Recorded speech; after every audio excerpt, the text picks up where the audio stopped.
वक्रतुंड महाकाय सूर्यकोटि समप्रभा निर्विघ्ने कुरु मे देवे सर्वकार्येषु सर्वदा। नमस्कार दोस्तों, स्वागत है आपका आज के वीडियो में।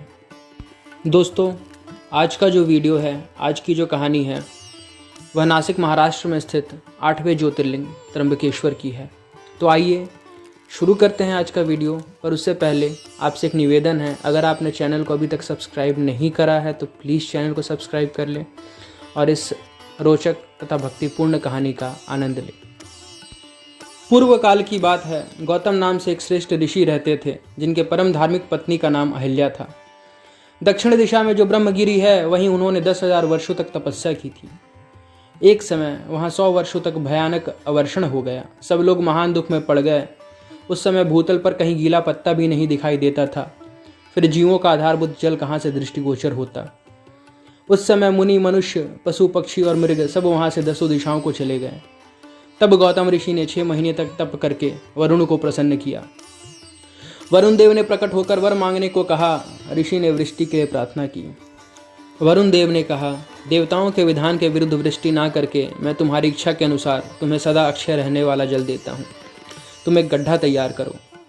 उनके ऐसा कहने पर गौतम मुनि ने 1 हाथ गहरा गड्ढा खोदा और वरुण ने उसे दिव्य जल के द्वारा भर दिया तथा परोपकार से सुशोभित होने वाले मुनि श्रेष्ठ गौतम से कहा, हे महामुने, कभी क्षीण न होने वाला यह जल तुम्हारे लिए तीर्थ रूप होगा और पृथ्वी पर तुम्हारे ही नाम से इसकी ख्याति होगी। यहाँ किए हुए दान, होम, तप, देव पूजन तथा पितरों का श्राद्ध सभी अक्षय होंगे। ऐसा कहकर उन महर्षि से प्रशंसित हो वरुण देव अंतर्धान हो गए। उस जल के द्वारा दूसरों का उपकार करके महर्षि गौतम को भी बड़ा सुख मिला। तदंतर गौतम जी वहां परम दुर्लभ जल को पाकर विधि पूर्वक नित्य नैमित्तिक कर्म करने लगे।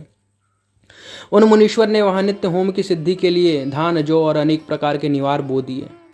तरह तरह के धान्य, भांति भांति के वृक्ष और अनेक प्रकार के फल फूल वहां लहलहा उठे। यह समाचार सुन के वहां दूसरे दूसरे सहस्त्र ऋषि मुनि, पशु पक्षी तथा बहुसंख्यक जीव जाकर रहने लगे। वह वन इस भूमंडल में बड़ा सुंदर हो गया। उस अक्षय जल के संयोग से अनावृष्टि वहां के लिए अब और दुखदायिनी नहीं रह गई। उस वन में अनेक शुभ कर्म परायण ऋषि अपने शिष्य, भार्या और पुत्र आदि के साथ वास करने लगे।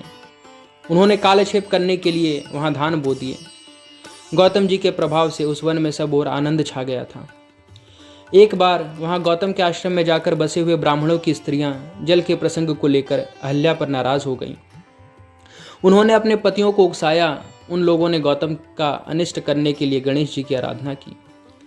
भक्त पराधीन गणेश ने प्रकट होकर वर मांगने के लिए कहा। तब वे सब ऋषि बोले, भगवान, यदि आप हमें वर देना चाहते हैं तो कोई ऐसा उपाय कीजिए जिससे समस्त ऋषि डांट फटकार करके गौतम को आश्रम से बाहर निकाल दें। गणेश जी ने कहा, हे ऋषियों, तुम सब लोग सुनो। इस समय तुम उचित कार्य नहीं कर रहे हो। बिना किसी अपराध के उन पर क्रोध करने के कारण तुम्हारी हानि ही होगी। जिन्होंने पहले उपकार किया हो, उन्हें यदि दुख दिया जाए तो वह अपने लिए हितकारक नहीं होता। जब उपकारी को दुख दिया जाता है तब उससे इस जगत में अपना ही नाश होता है। पहले उपवास के कारण जब तुम लोगों को दुख भोगना पड़ा था, तब महर्षि गौतम ने जल की व्यवस्था करके तुम्हें सुख दिया, परंतु इस समय तुम सब लोग उन्हें दुख दे रहे हो। संसार में ऐसा कार्य करना कदापि उचित नहीं है। इस बात पर तुम लोग सर्वथा विचार कर लो। स्त्रियों की शक्ति से मोहित हुए तुम लोग यदि मेरी बात नहीं मानोगे तो तुम्हारा यह बर्ताव गौतम के लिए अत्यंत हितकारक ही होगा, इसमें कोई संशय नहीं है। ये मुनिश्रेष्ठ गौतम तुम्हें पुनः निश्चय ही सुख देंगे, अतः उनके साथ छल करना कदापि उचित नहीं। इसलिए तुम लोग कोई दूसरा वर मांगो। महात्मा गणेश ने ऋषियों से यह जो बात कही, वह यद्यपि उनके लिए हितकर थी तो भी उन्होंने इसे नहीं स्वीकार किया। तब भक्तों के अधीन होने के कारण उन शिव कुमार ने कहा, तुम लोगों ने जिस वस्तु के लिए प्रार्थना की है उसे मैं अवश्य करूँगा। पीछे जो होनहार होगा वह होकर ही रहेगा। ऐसा कहकर वह अंतर्धान हो गए। उसके बाद उन दुष्ट ऋषियों के प्रभाव से तथा उन्हें प्राप्त हुए वर के कारण जो घटना घटित हुई उसे सुनिए। वहाँ गौतम जी के खेत में जो धान और जौ थे, उनके पास गणेश जी एक दुर्बल गाय बनकर चले गए। दिए हुए वर के कारण वह गौ कांपती हुई वहाँ जाकर धान और जौ चरने लगी। उसी समय देववश गौतम जी वहाँ आ गए। वे दयालु ठहरे, इसलिए मुट्ठी भर तिनके लेकर उन्हीं से उस गौ को हाँकने लगे। उन तिनकों का स्पर्श होते ही वह गौ पृथ्वी पर गिर पड़ी और ऋषि के देखते देखते उसी क्षण मर गई। वहां दूसरे ब्राह्मण और उनकी दुष्ट स्त्रियां छिप छिप कर यह सब कुछ देख रहे थे। उस गौ के गिरते ही वे सब के सब बोल उठे, गौतम ने यह क्या कर डाला। गौतम जी भी आश्चर्यचकित हो अहिल्या को बुलाकर व्यथित हृदय से दुखपूर्वक बोले, हे देवी, यह क्या हो गया, कैसे हुआ। जान पड़ता है परमेश्वर मुझ पर कुपित हो गए हैं। अब मैं क्या करूं, कहाँ जाऊं, मुझे हत्या लग गई है। इसी समय ब्राह्मण और उनकी पत्नियां गौतम को डांटने और दुर्वचनों द्वारा अहिल्या को पीड़ित करने लगे। ब्राह्मण बोले, अब तुम्हें अपना मुंह नहीं दिखाना चाहिए, यहाँ से जाओ। गो हत्यारे का मुंह देखने पर तत्काल वस्त्र सहित स्नान करना चाहिए। जब तक तुम इस आश्रम में रहोगे तब तक अग्निदेव और पितर हमारे दिए हुए किसी भी हव्य या कव्य को ग्रहण नहीं करेंगे। इसलिए पापी गो हत्यारे, तुम परिवार सहित यहाँ से अन्यत्र चले जाओ, विलंब ना करो। ऐसा कहकर उन सब ने उन्हें पत्थर मारना शुरू कर दिया। वे गालियां दे देकर गौतम और अहिल्या को सताने लगे। उन दुष्टों के मारने और धमकाने पर गौतम बोले, हे मुनियों, मैं यहाँ से अन्यत्र जाकर रहूँगा। ऐसा कहकर गौतम उस स्थान से तत्काल निकल गए और उन सब की आज्ञा से एक कोस दूर जाकर उन्होंने अपने लिए आश्रम बनाया। वहाँ भी जाकर उन ब्राह्मणों ने कहा, जब तक तुम्हारे ऊपर हत्या लगी है तब तक तुम्हें कोई यज्ञ या यज्ञ आदि कर्म नहीं करना चाहिए।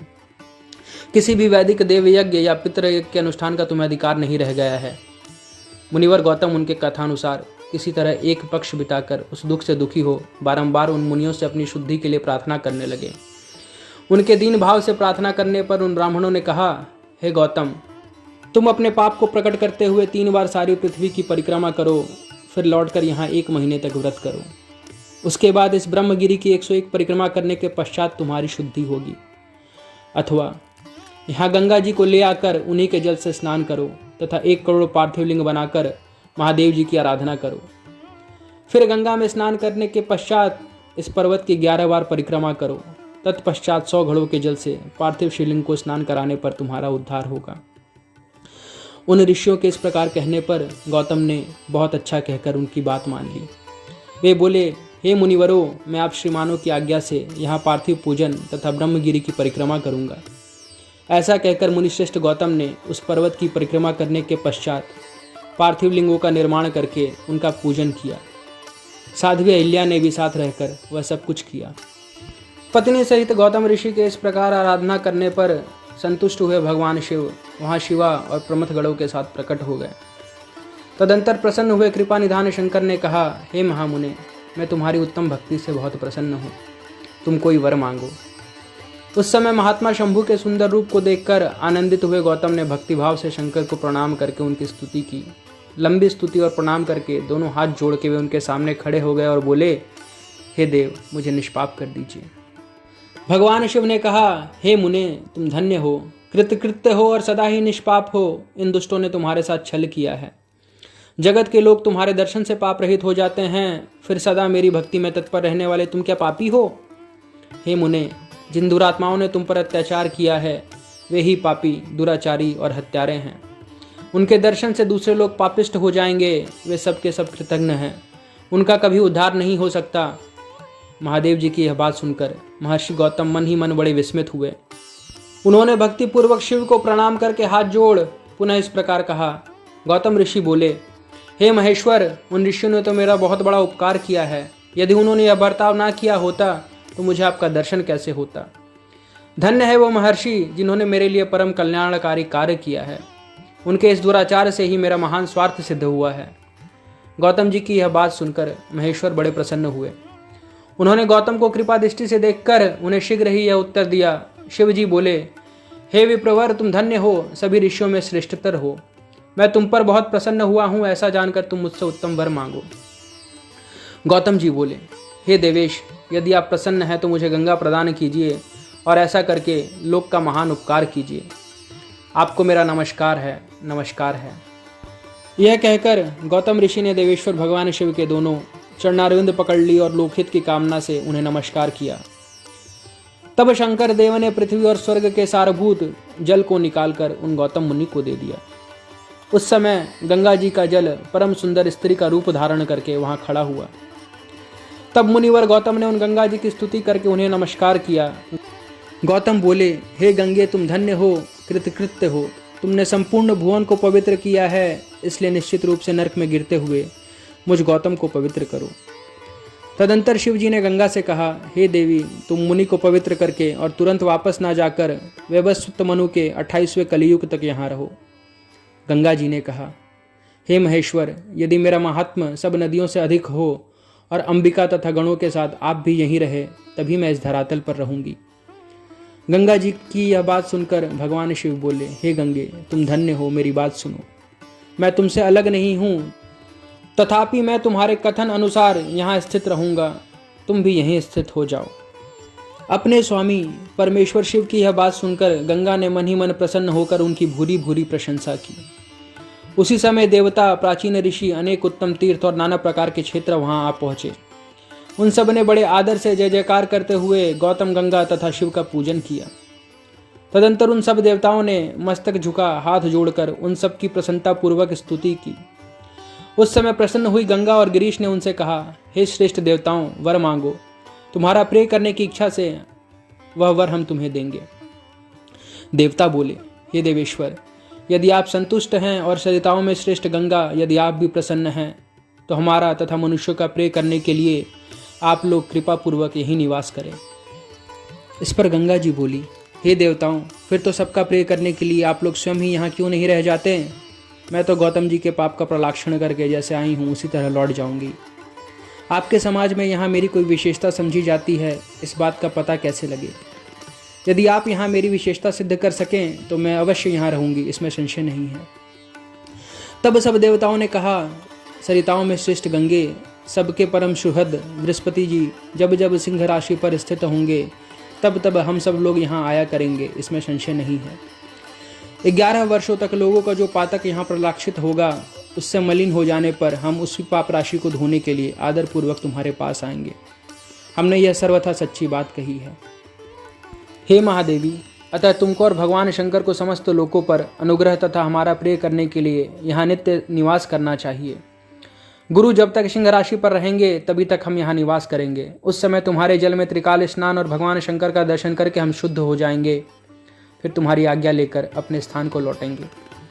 इस प्रकार उन देवताओं तथा महर्षि गौतम के प्रार्थना करने पर भगवान शंकर और सरिताओं में श्रेष्ठ गंगा दोनों वहाँ स्थित हो गए।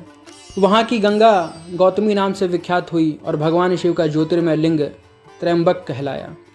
यह ज्योतिर्लिंग महान पातकों का नाश करने वाला है। उसी दिन से लेकर जब जब बृहस्पति सिंह राशि में स्थित होते हैं तब तब सब तीर्थ क्षेत्र, देवता, पुष्कर आदि सरोवर, गंगा आदि नदियां तथा श्री विष्णु आदि देवगण अवश्य ही गौतमी के तट पर पधारते और वास करते हैं।